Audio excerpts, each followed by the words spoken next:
This one guys, yung upo ko na tanim, isa lang ang tumubo. Paano ko ito pag mamunga, then isave ko yung seeds para for next year. Yan, sana mabuhay ito guys kasi sobrang init kasi. Yan, didiligan ko pa yan.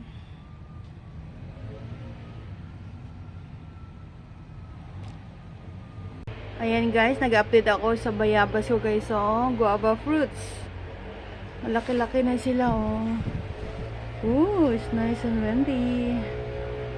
Tsaka yung mower sa kapitbahay, yung nag-blower kasi sila sa mga dry leaves. Kaya maingay. Yan, maraming bunga guys Malaki na sila By November, pwede na itong kunin. And there's more over here. Look. Look, malaki na. Yung iba nalaglag kasi kahapon it's windy. Yan, malaki na Saka, tingnan ha. Yan marami sa taas guys Maraming bunga. Hindi masyadong makita kasi malayo.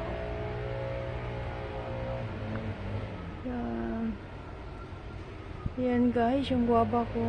Marami na naman.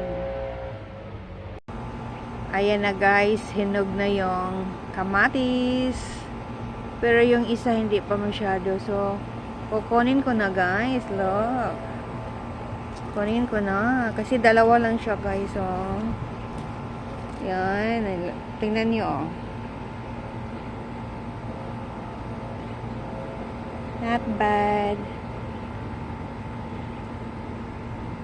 Meron siyang yung isa naman naiwan, saka ko na lang kukunin pag hinog na. Kind of green pa siya, so baka in 2 days kukunin ko na din yan.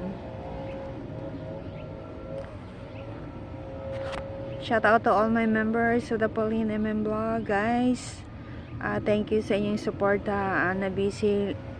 Na-busy lang ako ng konti kasi may importante na inasikaso. See you then. Bye bye.